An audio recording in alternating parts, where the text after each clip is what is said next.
Bismillahirrahmanirrahim. Assalamualaikum warahmatullahi wabarakatuh. Selamat datang di ruang kedaulatan rakyat, di mana kebebasan berekspresi tak boleh dibungkam. Tempo, koran Tempo membongkar apa yang sedang dilakukan oleh Firly Bahuri di KPK yang mencoba terus untuk menjegal Anies Baswedan. Siasat Firly menjerat Anies. Ini jurnalisnya Egy Adiatama.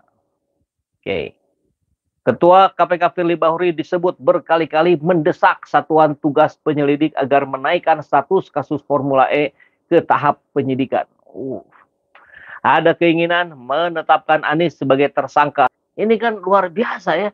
Ini bisa menjadi sebuah ketakutan baru bagi para musuh dan pembenci Anies Baswedan. Dan tentu kita tidak melihat juga di sini ada upaya untuk mentersangkakan Anies sebelum dia dideklarasikan oleh partai politik. Kan ngeri kali itu ya.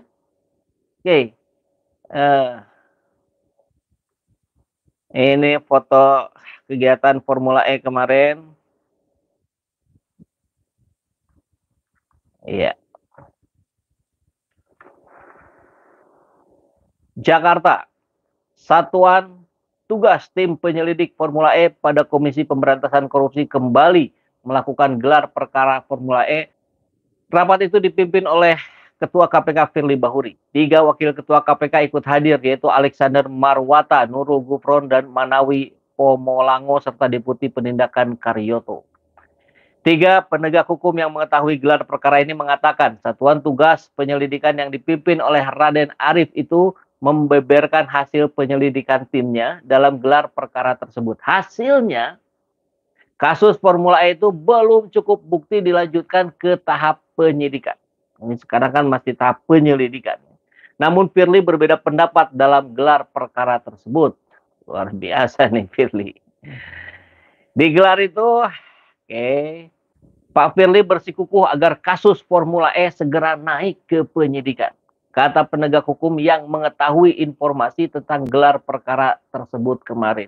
Jadi rupanya ini bocor ya ke media. Jenderal Polisi Bintang 3 itu meminta agar Gubernur DKI Jakarta Anies Baswedan ditetapkan sebagai tersangka kasus Formula E. Pertimbangannya, sudah ada pendapat ahli hukum yang menilai kasus Formula E merupakan pelanggaran pidana korupsi. Firly meminta agar Anies segera ditetapkan sebagai tersangka sebelum partai politik mendeklarasikannya, kata seorang penegak hukum lainnya. Jadi sudah mulai berbicara nih para penegak hukum ya, luar biasa ini.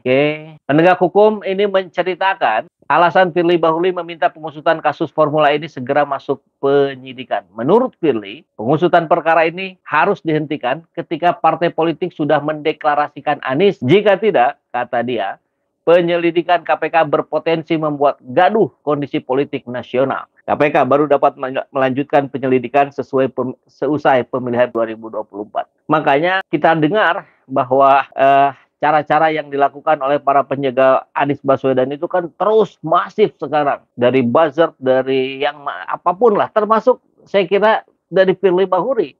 Manuvernya luar biasa ini. Padahal komisioner KPK yang lain tidak menemukan. Dalam gelar perkara itu, kata penegak hukum ini, Firly terus berusaha meyakinkan peserta gelar perkara, baik Satgas Penyelidik, tim penyidik maupun tim penuntutan. Ia berpandangan bahwa penyidik masih bisa mengejar bukti-bukti untuk menguatkan adanya kasus korupsi, kasus Formula E saat penyidikan. Jadi luar biasa ya, naikin aja dulu deh ke penyidikan.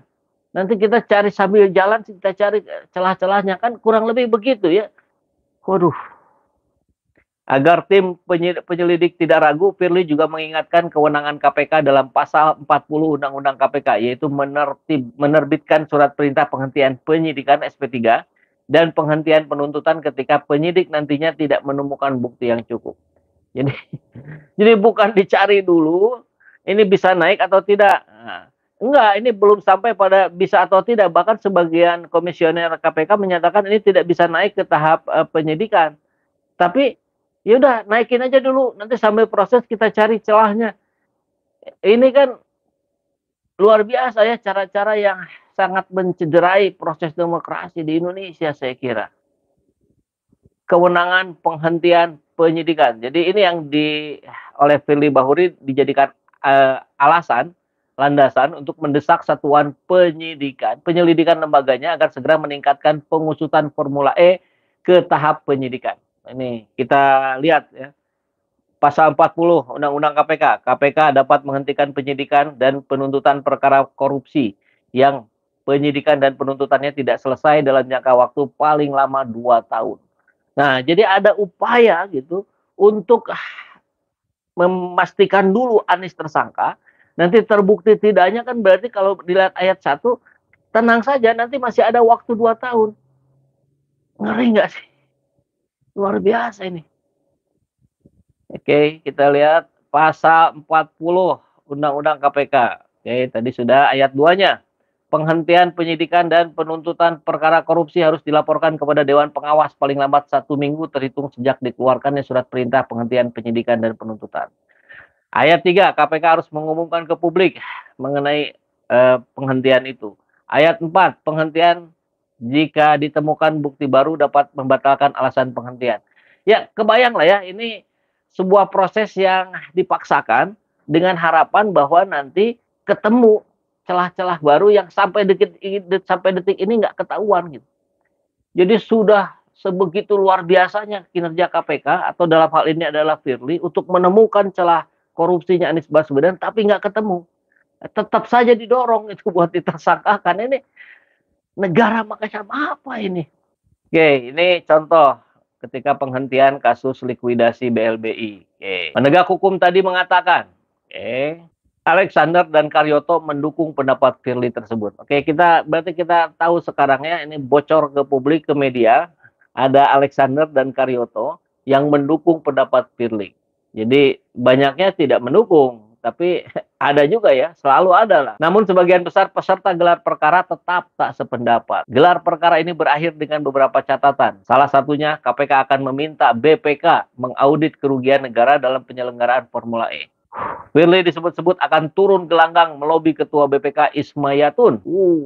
Tujuannya agar BPK bersedia mengeluarkan hasil audit yang isinya menyatakan adanya kerugian negara dalam penganggaran hingga penyelenggaraan Formula E. Nampak sekali ya ini bagaimana upaya-upaya lintas instansi institusi ini untuk mendorong agar Anies Baswedan bagaimanapun caranya ditersangkakan saja. Ini saya kira rakyat nggak akan tinggal diam. Saya kira per hari ini rakyat akan semakin kencang untuk mengcounter cara-cara yang dilakukan oleh Firly Bahuri. Kalau benar apa yang disampaikan oleh Tempo. Tapi kita lihat bagaimana sekelas Tempo, saya yakin dia tidak mungkin akan menerbitkan ini ya, kalau belum diyakini kebenarannya.